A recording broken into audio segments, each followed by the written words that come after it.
Hello everyone and welcome to another Astroneer update video, this time covering an update that I had no idea was coming today. So this update released today as of recording this video and yesterday as of releasing, most likely, and frankly, I had no idea that this was coming. So this update introduces a couple of new, interesting, and unique items that are super cool, but it also brings back the biofuel LTE. So this is the Exo Farm initiative, which is very similar to last year and similar to the year before that as well.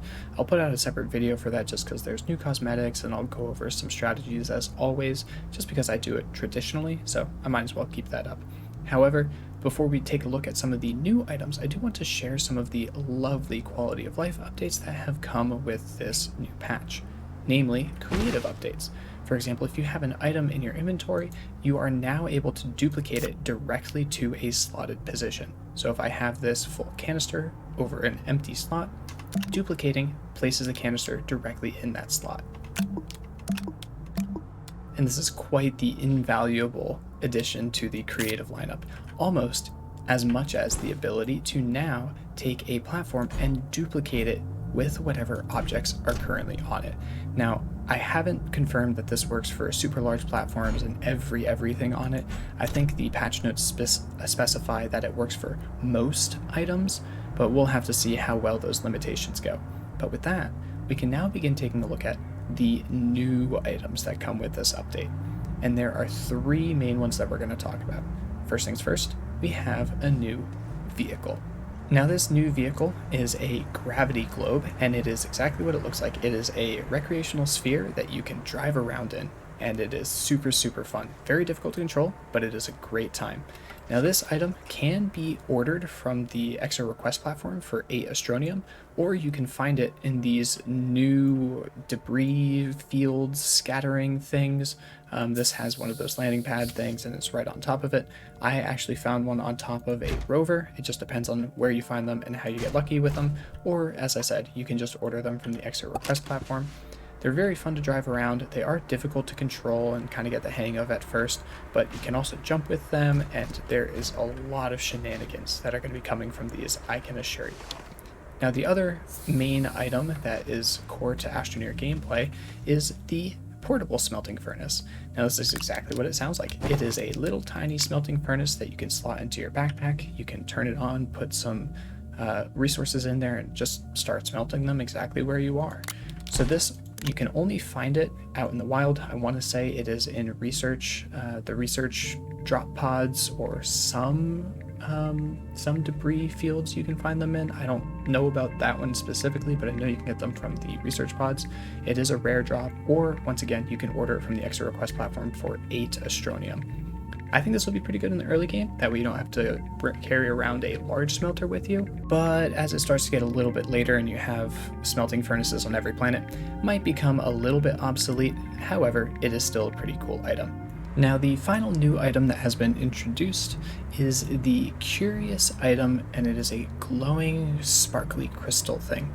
Now this can be found on the backpacks of Astroneers that are scattered throughout at least Silva. Now I searched for quite a while on an already existing older save. However, the problem is I think that they hadn't actually been able to spawn in, and therefore starting a new save I found one really quickly and I had no trouble. But I only found them on Silva because that's the only planet I searched on with the new save. So at least they spawn on Silva, but they might as well spawn on other planets. And as you can see, there's a little bit of lore text associated with this item. Now I did spawn into creative, and I am capable of duplicating these items. And the reason that that is important is because there are approximately 20 to 30 different lore texts that you can get for these curious items.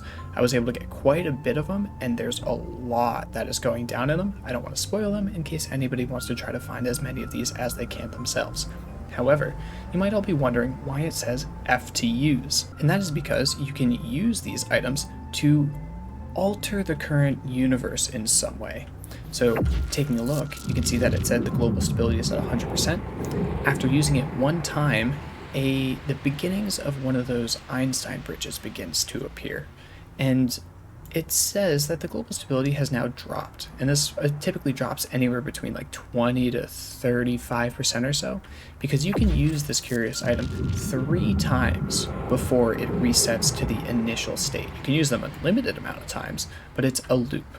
It's one takes it about 30% down, the next one takes it to about like 50 or so percent, last one takes it to about 18%, and then the final one just sets it all the way back up to 100. I don't know what this does further. I have yet to take these to a gateway, I've yet to take these to a core or take them to the Anomaly, and it really alters the sky to make it look like there's a gap in like the dimension or something like that. It's super cool. Obviously it is a curious item, but I'm sure there's a lot left to be discovered about this. Reading the lore definitely has some weird time deja vu shenanigans going on, and I am all for it. But that about wraps it up for what's new in this update. It's a small update, but it's got some really cool items and some great stuff to explore, so hopefully you all are excited to play it. There's some great stuff to take a look at, but yeah, that's it for me. So take it easy, everyone. Pay attention for an extra farm video that'll be coming out sometime in the next few days, hopefully, if I have the time to do so. And we'll see you all very soon. Have a good rest of your day, evening, and or night, and take it easy.